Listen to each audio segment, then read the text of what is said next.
So that I think has been an adjustment in terms of coming from a very safe space of academia where you signed a contract and you're guaranteed 5 years of funding and 5 years to do this thing versus joining a company where your lifestyle is totally shifts, but it can be taken away at any moment, whether or not it's something you do or just like, the way the shoe drops. I think that's been a big lifestyle change in terms of just being comfortable with that and like understanding that that's just part of what being in tech is about.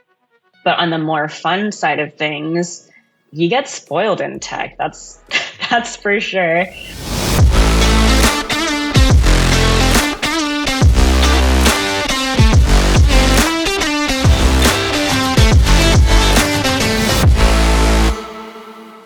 Welcome, Rachel. I'm excited to have you on my podcast. Do you want to start by introducing yourself? First of all, thank you for having me. This is really exciting. I've never actually done a podcast, but I've listened to quite a few of them. My name is Rachel, and I am an applied scientist at Uber for Uber Eats. I started here about a year and a half ago after graduating from USC, which is where I met Ida. And yeah, I've just really been enjoying my time in tech so far and just learning so much from transitioning into industry from academia, where I was for so long. How did you end up doing econ even? Did you go straight from undergrad to the PhD? Yeah, so I have like no real work experience outside of like what's happening right now, which is crazy at 30 years old. I went to undergrad at University of Florida and I had no idea what the plan was at the time, as most, I think, undergrad kids feel. Didn't even know what I was majoring in, or I didn't really know what econ was, to be honest, at the time. And I somehow ended up in like a business econ class, like a very intro level principles of macroeconomics, and ended up like learning about the Fed, which is like very ironic. I thought that monetary policy was really cool and these people are like puppeteering the whole economy. So I was like, I should do that. That sounds really interesting. Fast forward to now where I don't know anything about macroeconomics. I'm more of like an applied micro person, but I ended up like just really liking it and getting kind of involved in the department at University of Florida. I was bored at some point, so I saw that there were some TAs that were also undergrads, and I was like, I should do that. And I just like reached out to a professor who taught those principles classes, and they hired me as a TA. And I just like spent time in the department talking to some of the PhD students, talking to some of the professors, and I thought like this would be something kind of interesting. Maybe I should do a PhD. And yeah, by the end of my undergrad, I kind of just decided that I would apply for PhD programs and just see what happens. So I did that, and my intention was to also apply for jobs. But by the time I finished applying for PhD programs, I was so exhausted. And I got accepted into a couple of them, and I was like, okay, well, I guess that's it, because I just don't want to apply for jobs anymore. And that's how I ended up in econ. So it's not really the greatest story, but it is. No, I'm laughing because I remember the PhD applications. I was applying from Sweden, so I needed sealed transcripts, like physical in a paper envelope from my universities.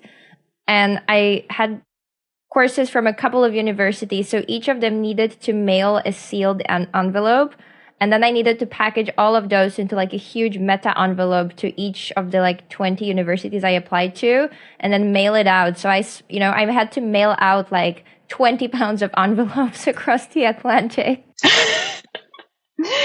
Thank God you don't have to do that. Well, I guess you personally, maybe some people still have to do that now, but shipping costs are so expensive now that it would be like crazy. But I had to do something similar. Like I had to reach out to like my college, obviously, like UF had to send out transcripts, but I also took like just a couple of classes at Miami-Dade Community College over the summers.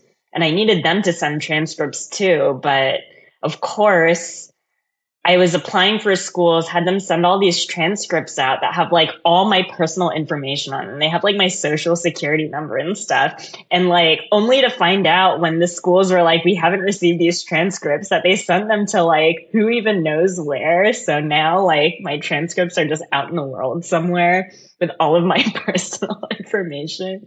Yeah, if your identity gets stolen, we know who to blame. Exactly. Yeah. Well, I feel like my identity has been like compromised in so many different places now that it's just another one. So during the PhD, or did you quickly realize that you wanted to get a tech job, and how was that journey? I think a bit unconventional, but I knew pretty early on. I knew even like kind of going in that I wasn't fully intending on going into academia. It was kind of one of those things where I thought if I happen to really like it, then sure, I could potentially do that. But one of the draws of econ was that there's so many outside options available to you afterwards, like even after a PhD. I think typically a lot of PhDs, or like the perception around a lot of PhDs, is that you're kind of pigeonholing yourself into like one very specific thing, which is kind of the idea of like being like an expert in some piece of a field. But I was lucky enough to know a couple of PhD economists like outside of academia. One of my friends from high school, her dad was an economist, and my sister worked for some economic consultants, like litigation consultants. So I always knew that there were like outside options that you can make like a decent living and just, you know, kind of bypass the whole academic thing. And when I got to the PhD program, I was very open-minded as to where to go. But I think within the first like couple of years, I kind of realized that academic research is probably not my strong suit. And I tend to prefer like a faster environment with, I guess, a bit more gratification in terms of like you finish something, you feel good about it, and some outcome happens. And so I realized just by like exposure to you and Jorge and like others who like graduated and had gone into tech before me, like there was this other route that you could take. And tech was just really enticing to me because it's products that you use a lot of the times or that you're familiar with. And just knowing that you can contribute to building something that actually like touches your life in ways that you can see and feel and hear about like others that you know doing that. That was really, really enticing to me, and just using some of the tools that we learn in econ and realizing that these, at the end of the day, they're tools. They're not just like a means to produce papers. They're a means to learn and just make decisions based on that too, if that's what you choose to do with those learnings. And that was like really exciting. I'm laughing at your description that the PhD may give the impression that they're a means to produce papers as opposed to means to actually analyze data and make decisions. You get caught in this bubble where the idea is like the metric for success in academia is like producing papers, and these papers at the end of the day they're tool. It's like discovering tools to do stuff in real life too. And my strong suit is probably not developing the new tools. I'm not like a very theoretical, smart person like that. But I can take that information in and maybe find places where it could be useful. And I think that's what was appealing to me. And that's, I guess, my stronger suit, and kind of why I really was drawn to econ and statistics in undergrad, because I thought to myself, like, instead of, oh, this is just a really interesting subject, it was more like, this is a really interesting tool to do something bigger or something, apply it in different places. And I think that's really important. I agree. And how I think about it now, I think, is that econ is basically a set of tools that helps you draw decision based on data, which can be useful for, and especially economic data, right? Of course, statistics too, and that would apply to physics or whatever data where you apply statistics. But I think in particular data where you have this ambiguity coming from some kind of economic process. And so that can be applied in journalism or in tech or in you name it, right? Yeah, absolutely. And I think like one of the big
called applied science. I did both of my internships remotely because we were during the pandemic. So that posed its own unique challenge that I think a lot of pandemic young adults felt. But I interned with the same team that I ended up joining at Uber, which is the courier real-time pricing team. So I'm on like Uber Eats. And I got the return offer to come back full time. And I was really happy with my summer experience there and excited to join once I graduated. What was your experience with the remote internship? Were there any challenges? Like looking back at your internship process of getting the internship and doing the internship, what advice would you give people who are thinking about doing a similar thing? I think that getting the internship is probably more or less the same as it is now for people, despite being during the pandemic. I was interviewing at the very beginning of the pandemic. So while everyone else was watching Tiger King, I was studying and hating my life and doing all of these internship interviews and preparations and take-home exams. And it was pretty stressful. But the nice thing about the pandemic, that happening at the beginning of the pandemic, it was like April of 2020, I think, was that I had less distractions. I wasn't like going anywhere, doing anything else really. The only distraction I had was like the occasional Animal Crossing check-ins. But that was probably the same because also, I guess companies hadn't really known what to think of the pandemic or how it was going to change how things went. Like, I got my first offer and they were telling me we were going to start in person. And as we all know, like the world just totally shut down in 2020. So that didn't happen. But in terms of like actually doing the internships, I think it was a bit challenging because I think starting a new career in something that you have like pretty much no experience in, like as far as learning the tools and stuff, you learn a lot of tools in the PhD program and you're pretty self-sufficient. But when you start relying on data coming from unknown places that you can't just Google anymore, you have to like find the right people to help you figure out how to access this thing and what these different metrics mean and all of that stuff. I think that was really challenging. And I think that's challenging for any new grad or new employee of tech companies. But I think it was extra challenging coming in remotely, especially as like one of the first I guess, classes of interns or just like employees generally coming in remotely because companies just weren't that prepared for it. And folks like don't know like how to help you succeed quickly or like get you onboarded in like the remote way at that time. So I thought that was like pretty challenging. And then you, of course, I think struggle a bit more to gain personal relationships with your teammates where right now when I go into the office, I can just like pop my head over to my teammate sitting across from me and ask her a quick question. And when you don't have any FaceTime with people and the most you've seen them was in like a team meeting where you introduced yourself because you joined the team, it's a bit more daunting, especially for someone new and maybe someone a bit shyer too. So that I think was really challenging. But I think since then, I would imagine that companies have really figured out at least better how to help new people onboard virtually. And I imagine it's much easier now. But yeah, even like the second year doing it with Uber, I think they were a bit more experienced in getting us onboarded and also just like trying to create an environment where you didn't feel totally isolated, which I thought was really, really nice of them. So I think that kind of contributed to me having like an overall better experience at Uber. Not necessarily that it was a bad experience at Amazon, but it was just like, I think a bit more challenging in that aspect. And also for me, I wasn't used to doing things virtually. And so do you think it's part of it is that as someone who's new, and especially if you're an intern, you're probably more hesitant about just reaching out to people? Absolutely. Like something that I worked at Zillow and Zillow is fully remote and I felt incredibly connected to people. And I reached out to a lot of people and was just like, hey, can we do a virtual coffee? But also I had some guidance about who to reach out to, and that helped for sure. And also I think the team being fully remote helped because everyone was kind of in the same boat. Yeah, I think you quickly start to realize that people are very willing to talk to you. But I think starting out, more than anything, is just a bit intimidating. I don't know about like other people, but I definitely felt quite a bit of imposter syndrome and I sometimes still do now. So I'm like waiting for that to go away at some point. But I think especially starting out, I had never like worked a real professional job.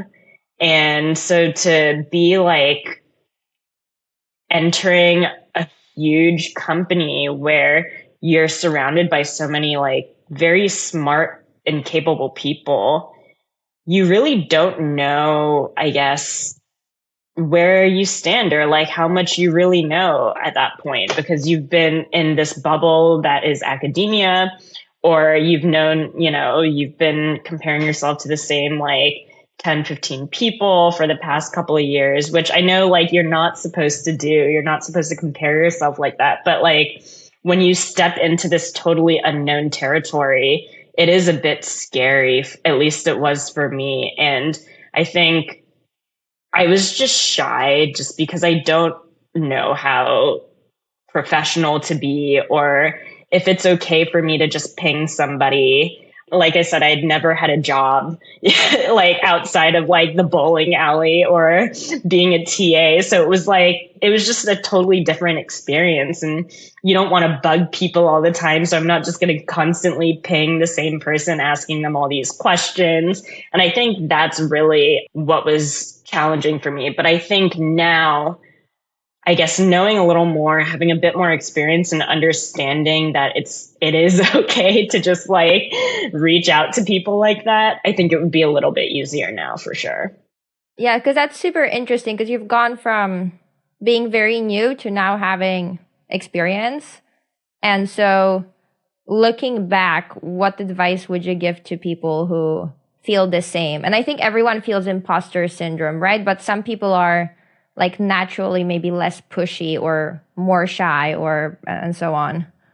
I think the biggest piece of advice with regards to that is that people are actually really nice. Like, assuming you join a not toxic environment, which hopefully you don't, I think people are really willing to help you, especially if you're on the same team. And even if you're not, I think like people feel a sense of like gratification just from like helping someone else out, especially if it's something quick and easy where you can save them a bunch of time just by, pointing them in the right direction or pointing them towards the right person even, or towards the right data set. And these questions aren't annoying. They're not like stupid. And it's okay to not know where everything is, especially just starting out. And even like being on the team for a while, like I still don't know where the right metric is all the time. And sometimes I have to ask people who have more context in that space. And I think, yeah, at the end of the day, like that's totally fine and it's not annoying. So just do it. I agree. I think when you reach out to people, I always say it like you'll be surprised how many people actually respond and like to help and are nice. Something that is annoying is if someone reaches out with questions and it's apparent that they have done like zero research or made any effort to try to figure it out by themselves for something obvious. But other than that, it's actually really nice to have people come and ask questions because then you get the opportunity to help them. Yeah, and it feels good. And honestly, like sometimes when you're banging your head over the same problem for a while, it's nice to even just, step away from that for a moment and like help someone else figure out their problem and then come back feeling a little bit better and just, with a fresh mind, do something else. I think the other day I was like having a jam with a teammate who was running into similar issues as me, like in terms of like designing some experiment. And it was nice to think about her problem for a little bit. And one, it helps you realize that you're not the only one having problems or struggling to think of like the right solution. But two, it's just nice to like have a fresh set of eyes on it and think about, something totally different. And then it made it easier and like a little bit inspired almost to like get back to my own problems and try and like think of it with a fresh perspective. So what do you do exactly? That is a good question. Well, right now, so I know I mentioned that I had rejoined on the courier real-time pricing team, but I have since shifted over to the eater real-time pricing team. And it is very similar in the sense that our main, I guess, objective is to kind of step in when there's an imbalance of supply and demand in the Uber Eats marketplace. Supply being the supply of couriers and demand being the demand of like restaurants to deliver whatever orders they're getting from eaters. So I work on that team and our team basically like owns the levers and the products that we use to balance out this marketplace. And I guess more specifically, I'm working on like measuring the cost of using these levers, particularly like longer term engagement and retention, which I'm sure a lot of companies and tech companies and regular companies deal with. So it's pretty, I think, universal in that sense, but in my team specific to our products. And so, like, as economists who work in tech, we know that there's a lot of companies that have figured out that it's good to have applied micro people on their teams. And if you were to explain to someone who does not really know what an economist is, what's the value proposition of having an economist and what makes your skill set unique to be able to work on these kinds of problems? I think, well, I speak mainly for applied micro people. I can't, I guess, speak to all subfields of econ. To macro? Yeah, macro, and whatever else. But I think the biggest draw of having like an applied micro person, particularly someone who works on like causal inference, is that kind of how I mentioned before. We are trying to explain the effects of some intervention on whatever outcomes we're looking at. And this is such a universal problem in terms of what I'm working on now, what I just described, like measuring the cost of some products on longer term retention.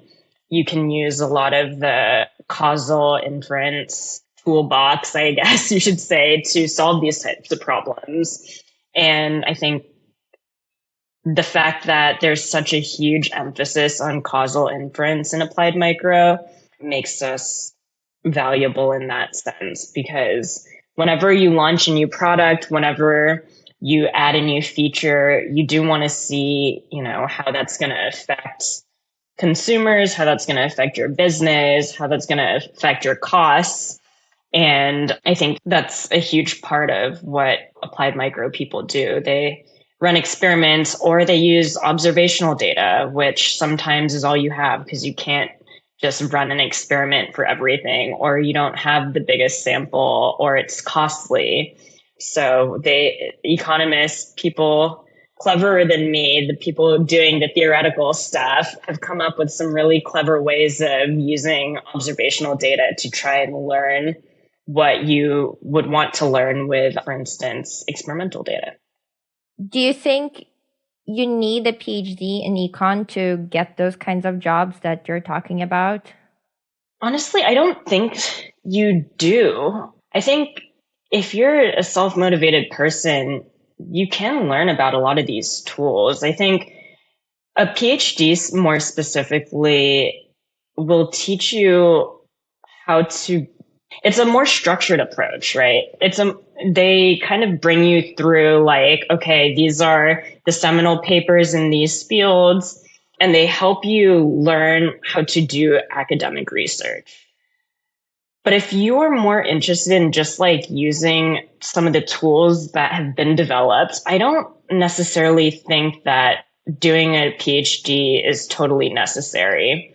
I think you can learn how to be resourceful on your own, which is a big part of what a PhD is also. Like, it is structured, but at the end of the day, you're doing like mostly independent research and have to be really self-motivated to, push your projects forward and find projects, etc. But I think if you're someone who's relatively like quantitative, you can go out there and find resources and slides, even from PhD program classes, that teach a lot of this stuff, and fall down these rabbit holes of like reading papers and finding some data. Because at the end of the day, a lot of PhD students are just using data that's available to anyone, unless you've gotten some grants or like connected with some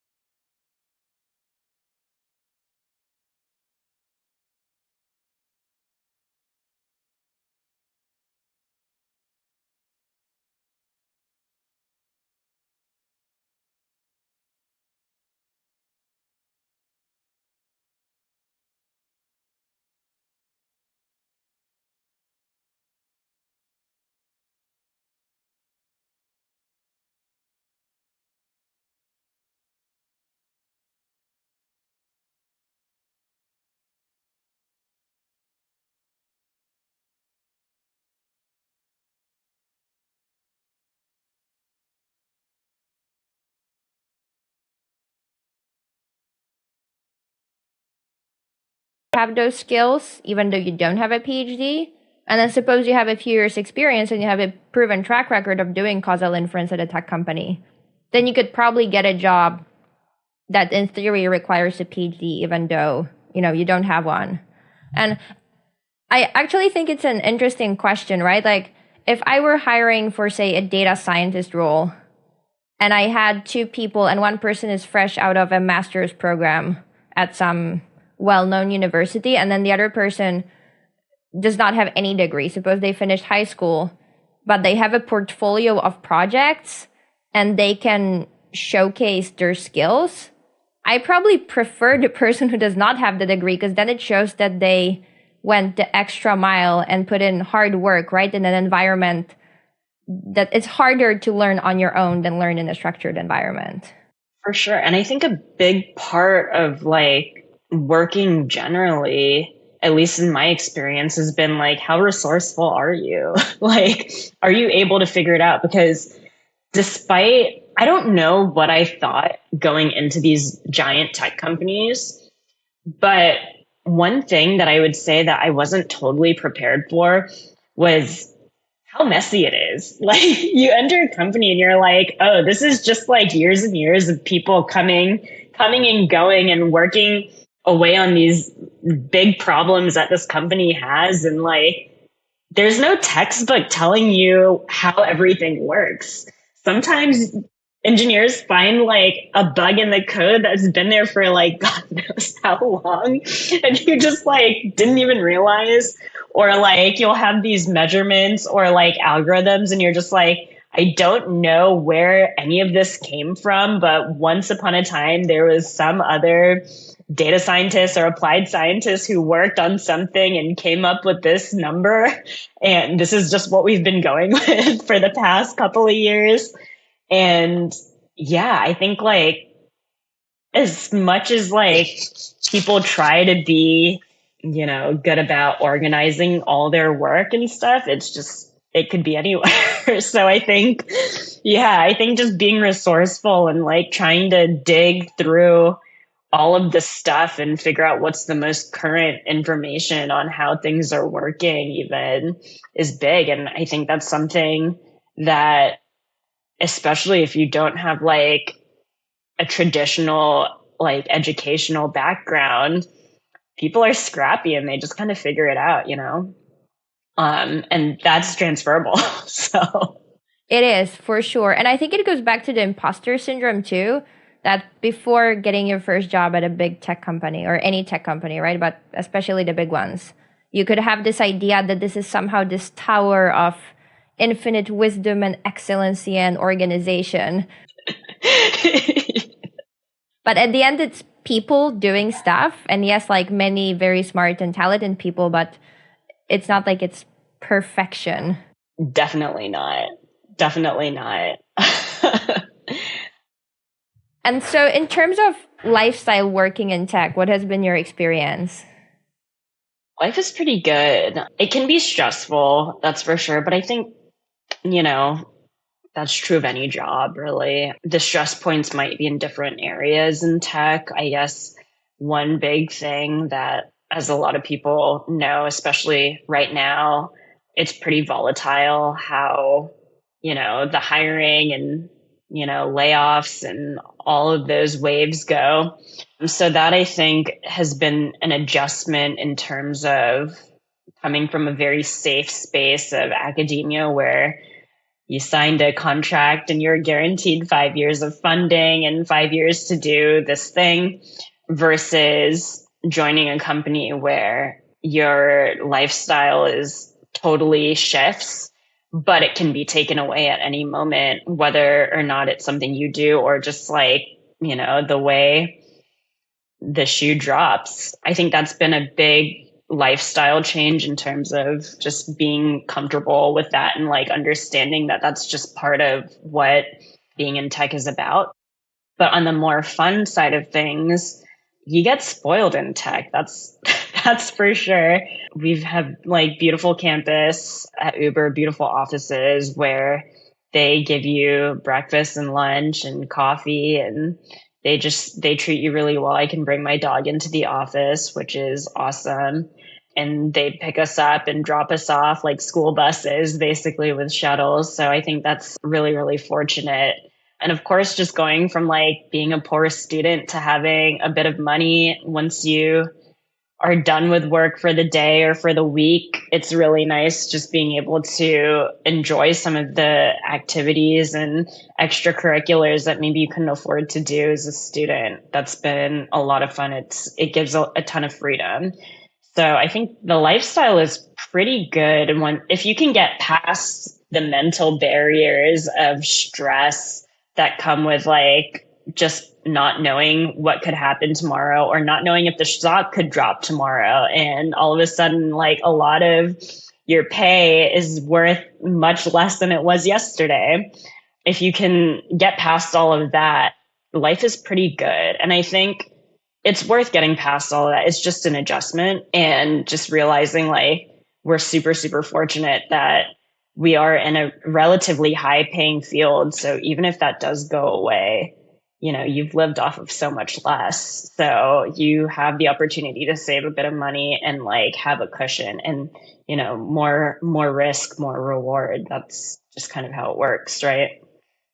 Yeah, for sure. And I think after a while in tech, everyone learns that you could be fired at any moment for no fault of your own, right? Just because there is layoffs and they're not going to think about you or care about you, which is fine, right? Like, I mean, that's what the company is supposed to run the company. And if they need to fire people, they need to fire people. And so I agree, right? And so it's about making smart financial decisions when you have the income. It's just a huge mental adjustment. I mean, the alternative is you work in a different field that maybe pays a bit more modestly, but you have a bit more job security, right? So you pay for it in one way or another. Yes, we have like relatively higher incomes, but a lot of us, especially if you've been in tech for longer periods of time, have gone through layoff cycles. I've only been in tech for a year and a half, and I've seen my whole team get laid off, and that's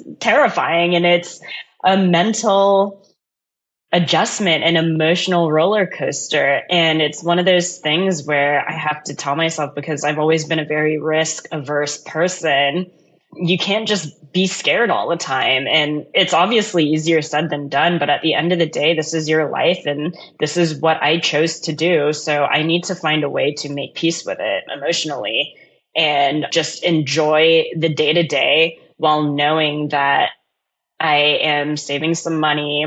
And like, if that happens, I won't just fall flat on my face. I at least have some time to figure out what's next. And I've learned so much in tech also, so that like you just kind of have to hope and have faith that you have learned enough and you are capable of just like picking up another job, whether that's, right away, whether that's 1 month, 3 months from now. You'll eventually find something. So it'll be okay, right? Yeah, well, and I think so. And I think with after the pandemic, there has been this shift where there's always a chunk of remote jobs, which opens up the job market if you if you needed to find something, right? You're not constrained to where you live. Yeah, it takes away some of the frictions. It does. And it's definitely an interesting period now, but I agree with you. I think there's always opportunities out there and you can't sit around and be stressed about getting laid off.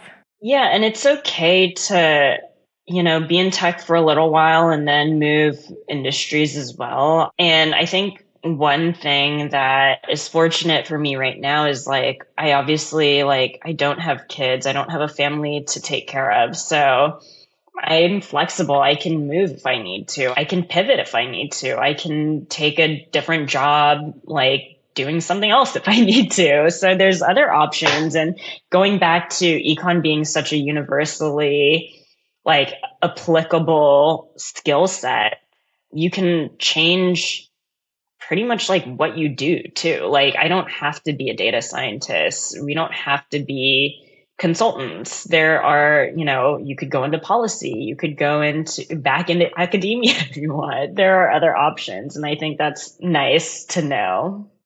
And so looking forward into your career, at some point there's this choice between being an individual contributor or switching to a manager track. Do you have any thoughts on that?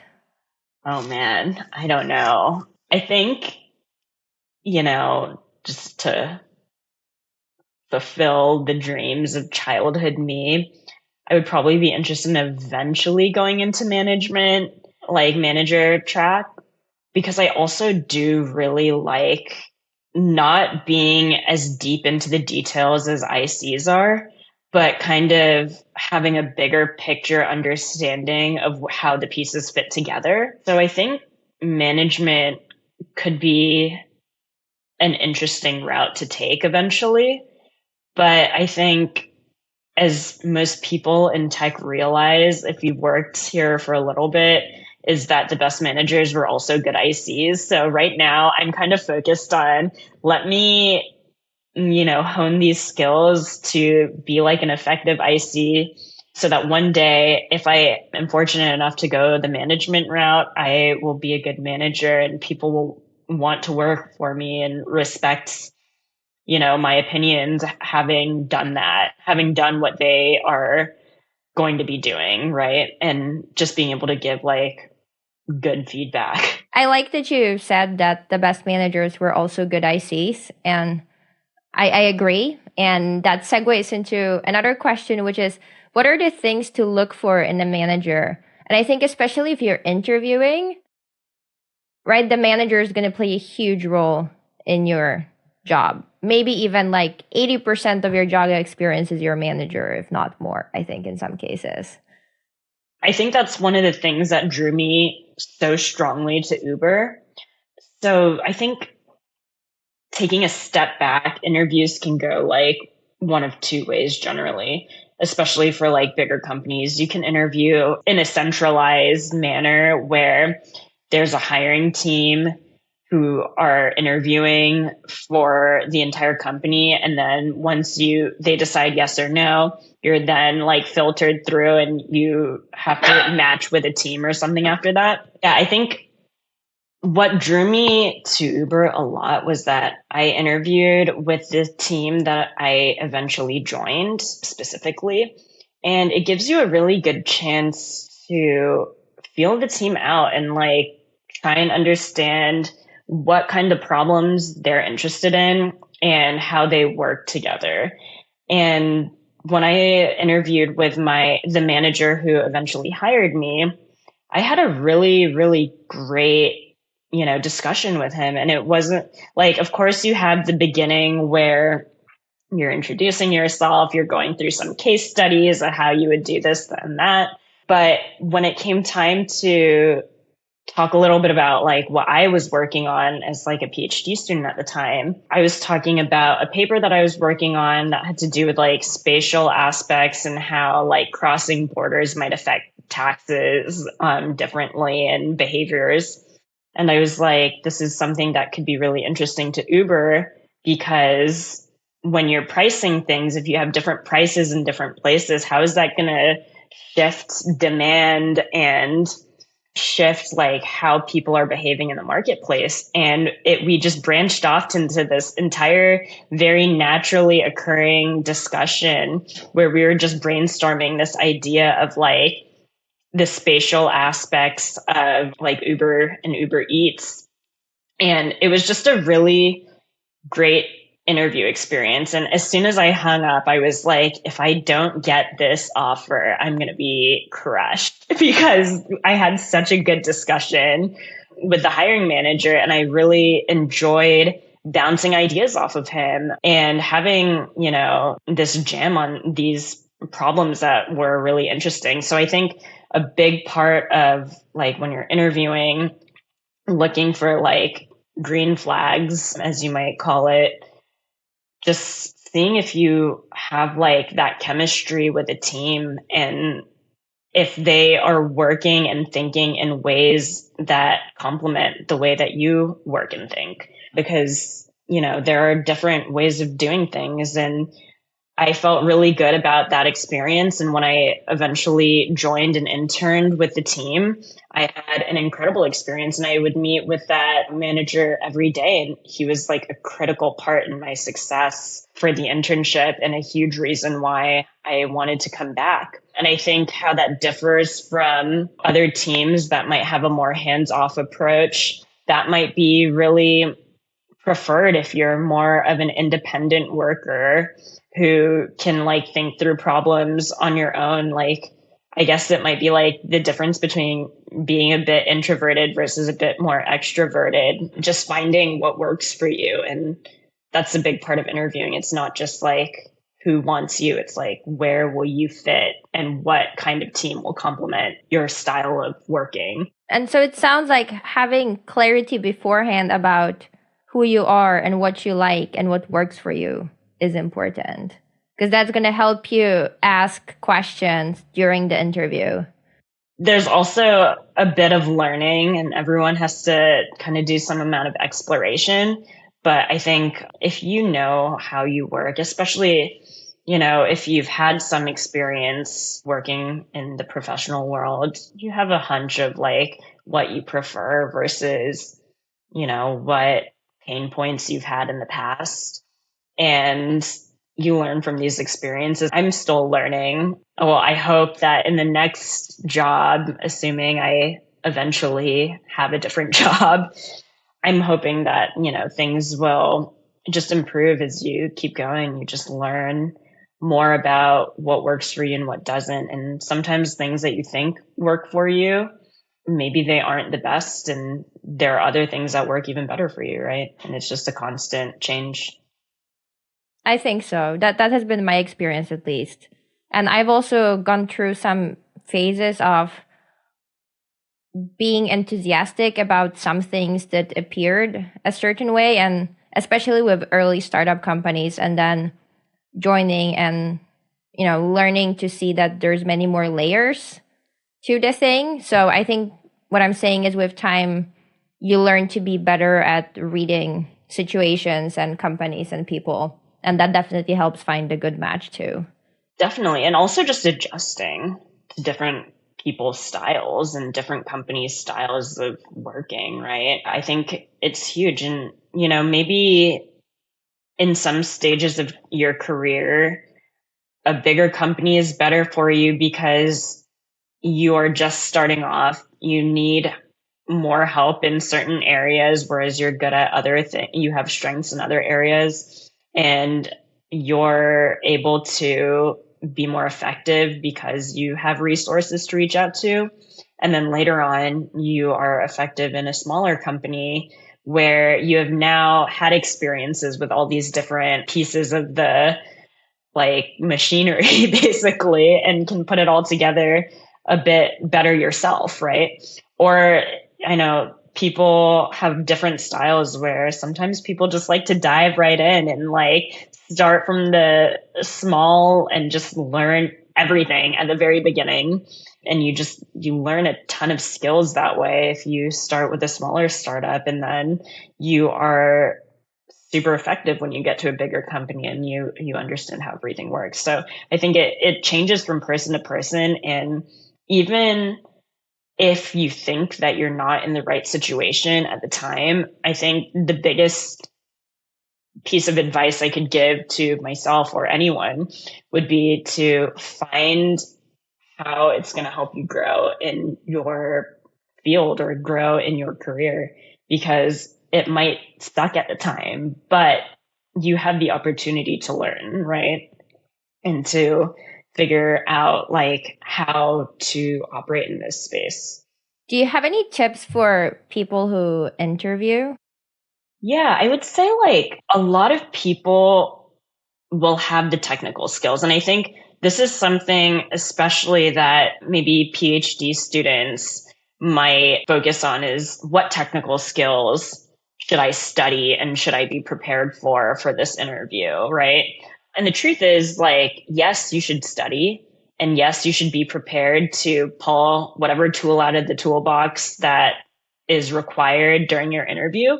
But I think that the best preparation that I did for interviews was really taking a step back from the tools and really thinking about the company more. Because at the end of the day, like I said, a lot of people have like technical skills. But if you show that you're thinking about the company and what's interesting and important to the company, that will stem more interesting conversations. It'll prepare you for case studies because you might have like some metrics in mind that are important to them already. And it'll make you quicker on your feet when they ask you these types of questions. And also, like I mentioned, like just having discussions with the people who are interviewing you and making an impression of like, oh, this is someone who is thinking about the same types of problems that we are. That could be really valuable for our team. So I think thinking more specifically about the company, what kind of problems the company is trying to solve, and what types of metrics might be of interest to the company. I think these things really helped prepare me for each individual interview. I love this advice. And I think it shows that you're interested And it also shows that you did the legwork because there's kind of no shortcut, right? You have to do this work individually for every company you're interviewing for. And you show interest, right? I think that's a really good piece of advice. Yeah, I think that really helped me more than anything. Like, obviously, you have to study, the tools and be prepared to draw upon them. But really thinking about the companies, I think, is what pulled me over the finish line for the ones that I interviewed with.